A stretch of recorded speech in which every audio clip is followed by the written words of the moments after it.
During colder phases of the medieval Ice Age, coastal life in Bohuslän became less predictable than we often assume. Fishing alone could not absorb repeated shocks from early winters, rough seas, and shorter seasons. Agriculture, already fragile, narrowed further.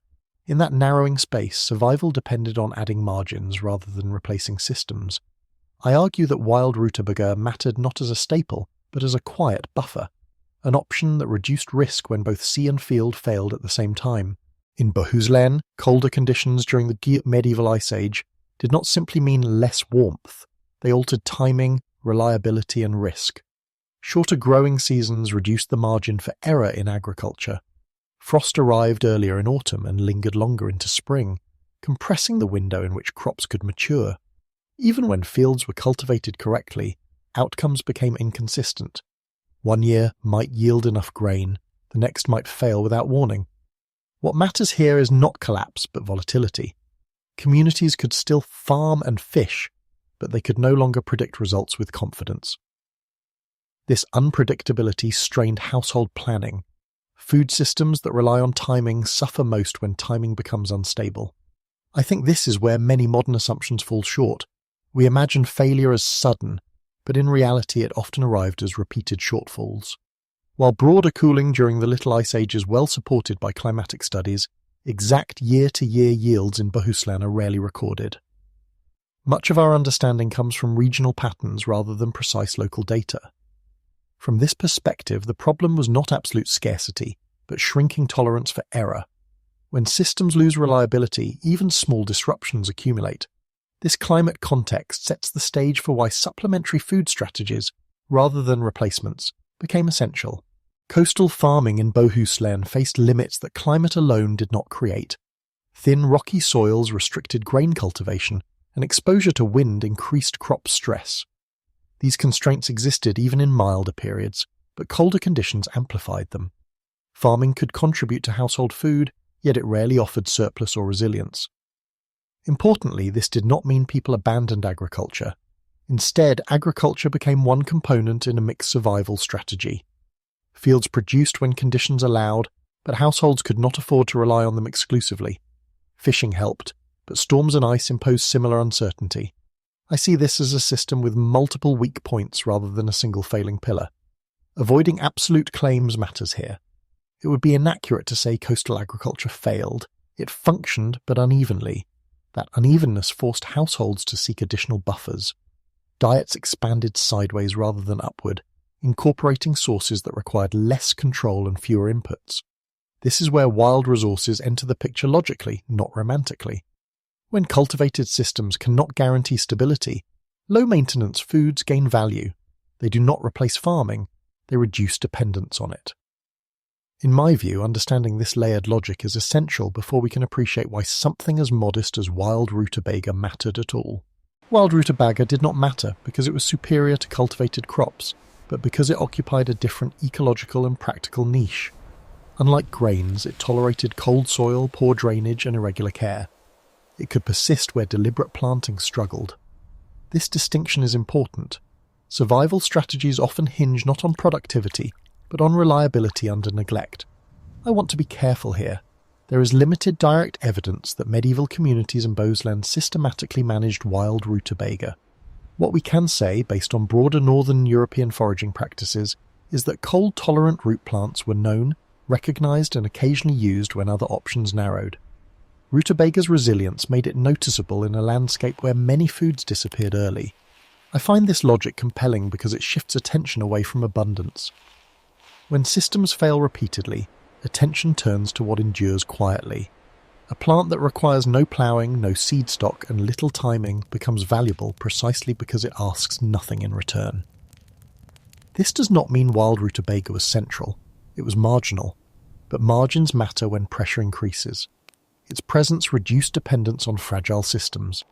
In that sense, its importance was conditional and situational, shaped by climate stress rather than preference or taste. Foraging wild roots functioned less as preparation for winter than as insurance against its escalation. Rutabaga could be dug before deep-being freeze, when fields no longer offered returns. Its use likely followed moments of tightening supply rather than routine consumption. This distinction helps avoid exaggeration. Direct archaeological evidence of rutabaga storage in medieval Bohuslän is sparse.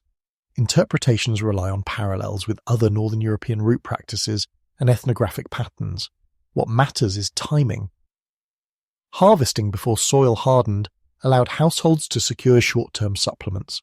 Storage was likely simple and limited, cool, dark conditions rather than long-term preservation.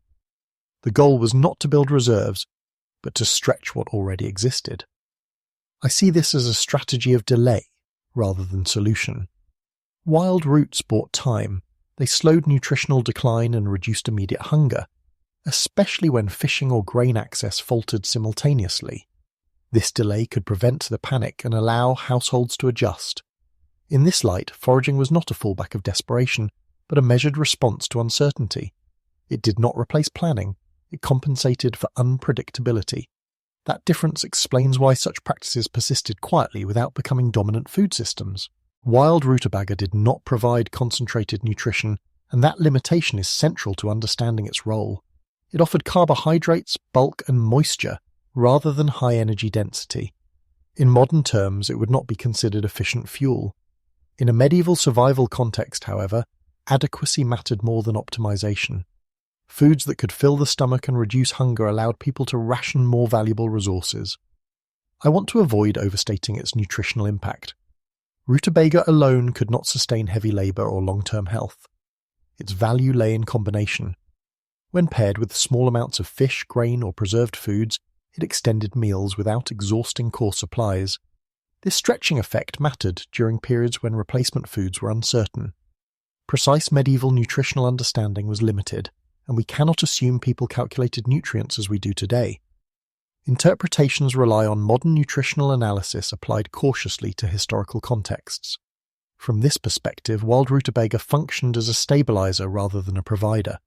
It reduced the rate at which reserves were consumed. That slowing effect could determine whether households endured until spring or faced collapse before it. What stands out to me is how survival often depended on moderation. Rutabaga was not prized because it was rich, but because it was sufficient. Its role reminds us that endurance frequently relies on foods that do not excel, but persist. It is important to state clearly that wild rutabaga was not a dietary cornerstone. There is no strong evidence that it was eaten daily or preferred over cultivated foods. Its significance lies elsewhere. It functioned as a contingency option, activated when other systems tightened. This distinction prevents a common misunderstanding. Emergency foods are often romanticized as hidden staples. In reality, they exist to be used sparingly. Rutabaga reduced dependence on any single source by adding redundancy. When grain yields dropped or fishing faltered, it provided an alternative without requiring reorganization of daily life. I see this as an early form of risk management. Households diversified not to maximize comfort, but to minimize vulnerability. No single food needed to succeed perfectly as long as several worked imperfectly. Wild rutabaga fit into this logic because it required no investment and could be accessed opportunistically. Avoiding absolute claims matters here. Rutabaga did not prevent famine by itself. It softened pressure and reduced the speed of decline. That buffering role explains why it remained relevant without becoming dominant. Its importance was quiet, situational, and entirely dependent on context. The usefulness of wild rutabaga depended less on its biological traits than on human knowledge. Identifying edible roots, distinguishing them from harmful lookalikes, and knowing when to harvest them were skills acquired through experience rather than written instruction. In cold coastal environments, timing mattered. Roots dug too early might lack substance, too late, and frozen soil made retrieval impossible. This knowledge was not evenly distributed. It was learned through repeated exposure and often transmitted informally within households or small communities. Errors carried real consequences. Mistakes could waste effort or, in worse cases, lead to illness. For that reason, foraging knowledge functioned as a form of invisible infrastructure, rarely recorded, but essential. I am struck by how survival depended on recognition rather than abundance. Food security was shaped by what people could correctly identify under pressure. Knowing what could be eaten, where it grew, and when it remained usable was as important as physical access to food itself. Knowledge boundary. Direct documentation of foraging instruction in medieval Bohuslän is limited. This interpretation draws from broader ethnographic patterns in Northern Europe, applied cautiously.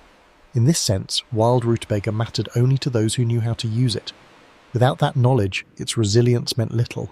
Survival rested not just on environment, but on accumulated attention to it. When viewed in isolation, wild rutabaga appears insignificant. Its importance becomes clearer when placed within a diversified survival system. Agriculture, fishing, animal husbandry and foraging coexisted, each compensating for the weaknesses of the others. No single method offered security on its own. I want to emphasize a shift in logic here. Medieval households did not aim to optimize one system. They balanced several incomplete ones. This approach reduced systemic risk. If storms disrupted fishing and frost-damaged crops, wild plants could still offer limited relief. The goal was continuity, not efficiency. Avoiding absolute statements is crucial. Diversification did not guarantee safety. It reduced exposure to simultaneous failure. Wild foods contributed by existing outside managed systems, unaffected by planting schedules or market access.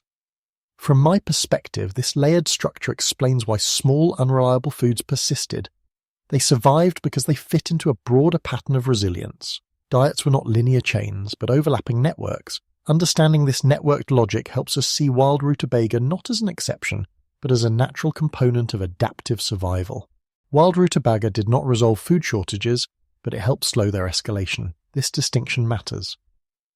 In periods of repeated stress, collapse often occurred not because resources vanished entirely, but because decline accelerated faster than households could adapt. Supplemental foods reduced that speed. By adding volume to meals, wild roots eased immediate pressure on limited stores of grain or preserved fish. This buffering effect bought time. Time allowed households to adjust consumption, seek alternative work, or wait for seasonal change. I think of this less as nourishment and more as stabilization. There is limited direct evidence linking specific wild plants to crisis prevention in Bohuslän. This interpretation follows a broader understanding of how marginal foods function in risk-prone systems. Avoiding absolute claims is important here. Wild rutabaga did not prevent hunger or guarantee survival. Its role was probabilistic. It shifted outcomes at the margins. That shift could mean the difference between gradual endurance and sudden breakdown. From this angle, its value lies in delay rather than solution. Slowing decline preserves social order. Panic often begins when shortages feel immediate. By extending the timeline, even modest foods contributed to collective resilience. Wild rutabaga mattered, not because it was abundant or preferred, but because it endured conditions that defeated more demanding foods. Its role was situational, activated under pressure rather than relied upon routinely.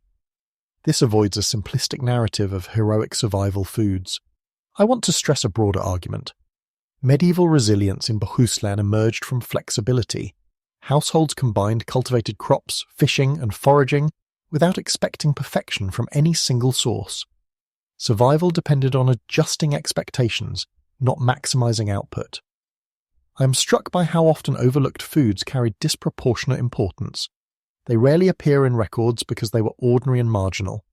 Yet those margins prevented collapse when systems tightened. This history suggests that food security is constructed through diversity and knowledge rather than abundance alone. In unstable climates, societies endure by layering imperfect solutions.